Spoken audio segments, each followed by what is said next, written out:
Hola, bienvenidos. El día de hoy vamos a hacer el análisis del lanzamiento inclinado, los aspectos teóricos más importantes y cuáles son las ecuaciones que vamos a usar.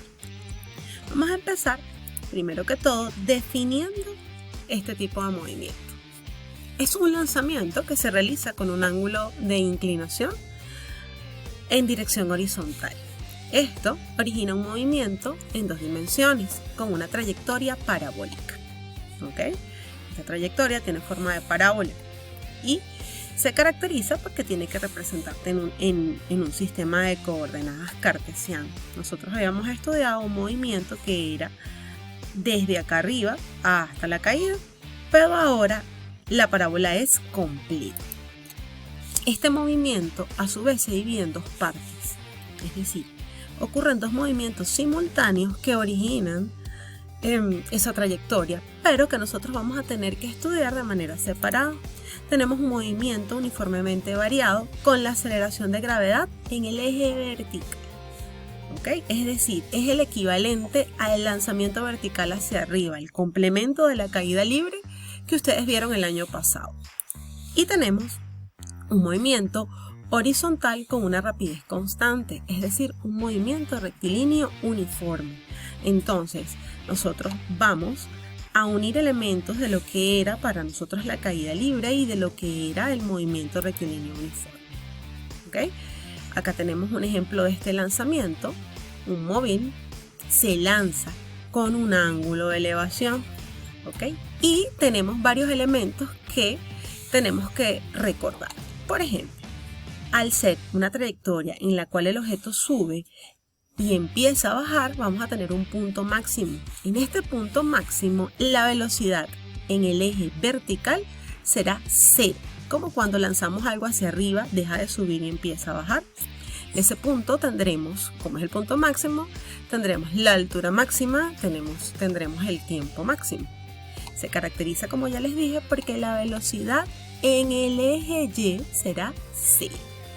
Muy bien, el objeto sube, vuelve a bajar y tendremos que en cada momento de la trayectoria encontraremos que la velocidad va a tener dos componentes.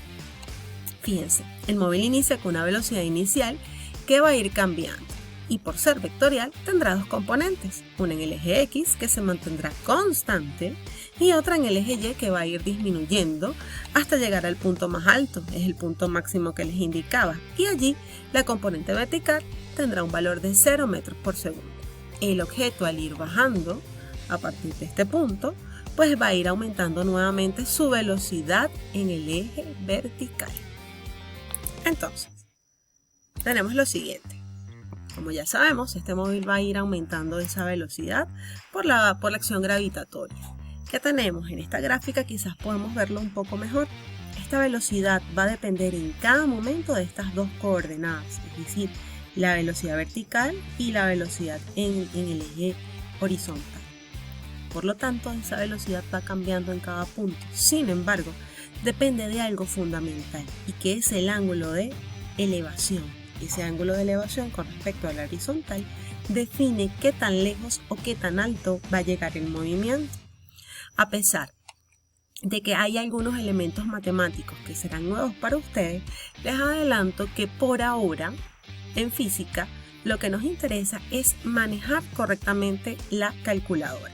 Y les voy a presentar dos fórmulas o dos ecuaciones que tienen o que nos permitirán hallar los componentes de la velocidad inicial en todo momento. La velocidad inicial en el eje X será el producto de la velocidad inicial por el coseno del ángulo. El coseno es una identidad trigonométrica que se calcula con la calculadora. En la calculadora nos aparece como cos y simplemente lo vamos a calcular. ¿Okay? Y la componente vertical de la velocidad inicial se calcula con esta fórmula, donde el seno también lo vamos a calcular con nuestra calculadora. Sé que en las clases de matemática ustedes verán en detalle las aplicaciones y de dónde podemos deducir estas fórmulas de coseno y seno. Repito, por ahora solamente vamos a hallar su valor en la calculadora y pues esto nos permitirá ver el comportamiento de la velocidad del objeto a lo largo de la trayectoria. Vamos a presentarles el resto de las ecuaciones que vamos a estar utilizando. Los componentes de la velocidad en cualquier instante, en el eje X, tendremos que esta velocidad es constante, como les dije, no va a cambiar nunca.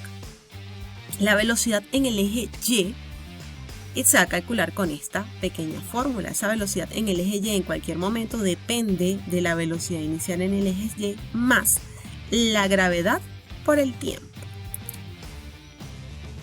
Por último, la velocidad, como les dije que va cambiando constantemente, va a depender de esta fórmula.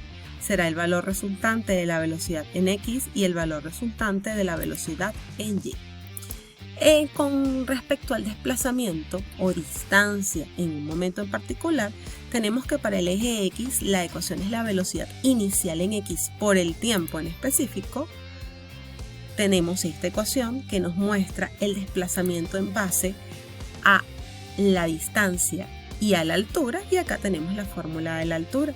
Estas ecuaciones quizás son similares para ustedes o quizás se les hacen conocidas porque son las ecuaciones que manejábamos en el movimiento rectilíneo uniforme variable.